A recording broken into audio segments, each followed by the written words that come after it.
We'll see if that's the case for Spotify. Their earnings just crossed, and we're taking a look at shares here and after hours trading here. Gentlemen, stand by. The shares for Spotify moving lower for that. Let me bring in Allie Canal, who's standing by with the results. Allie.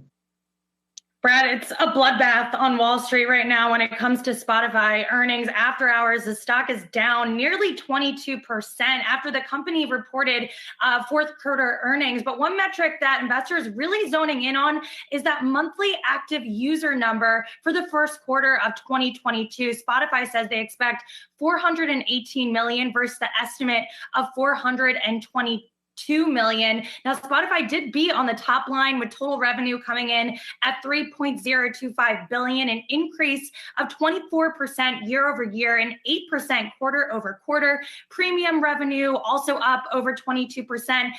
The company also reported an adjusted loss per share of 23 cents versus an expected loss of 44 cents. So a smaller loss than expected there too, but really that monthly active user miss for guidance in Q1 is spooking investors. Perhaps investors think that subscriber growth will slow due to that controversy surrounding the platform. Joe Rogan, Neil Young, of course, Young removed his music from Spotify in protest of COVID-19 vaccine misinformation, specifically citing Rogan's podcast. Other big name artists, including Joni Mitchell, most recently David Crosby, Stephen Stills, have stood in solidarity with Young, also removing their catalogs. Now, overall, investors, analysts, they thought that this would have a minimal impact to Spotify's bottom line, especially since Spotify is clearly the number one leader in this space, capturing 31% of total US music subscribers with more room to run in the market. Now, in response to the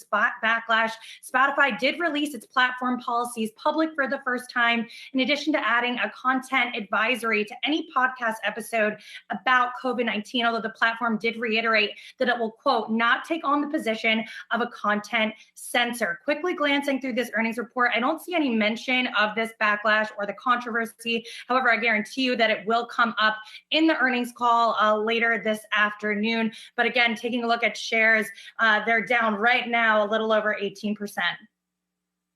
All right, Yahoo Finance's Alexandra Canal on Spotify results. Thank you so much for that breakdown. And let's head back over to the panel. And Terry, I want to ask you about the earnings picture that we've been seeing so far for the fourth quarter. Now, as of Friday, the estimated earnings growth rate for the S&P 500 was tracking at about 24% year on year, which, if realized, would be the fourth straight quarter of earnings growth above 20%. But is this going to be enough to underpin stocks' continued rise going forward?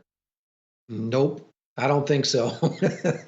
I just think, again, if you look at the macro backdrop, I mean, the one thing that people just aren't getting their heads around is we had an enormous amount of fiscal stimulus last year. We had record equity inflows. It was the largest of any year in the last 10 years. Where's that money going to come from? I know there's some cash on the sidelines, but we're just discounting the fact that we gave out $40,000 of unemployment benefits to college kids. We gave out paycheck protection plans. We gave all this money out, and these kids, they bought Tesla, and they bought crypto, and they bought GameStop and AMC, and they drove. And a lot of it was retail, and so we pushed prices higher, tech obviously, and I struggle with the macro picture. And again, if you look at $5 a gallon gasoline, that's an economy killer. I mean, not, partially anyway. So when you look at the big picture, it's going to be really difficult for corporations to beat year over year comparisons with the massive lack of stimulus coming into 2022.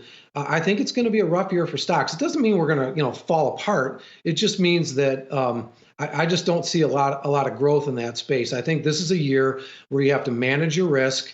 Don't stick your neck out. Don't catch a falling knife, and then wait for valuations to come back. And they will. They always do.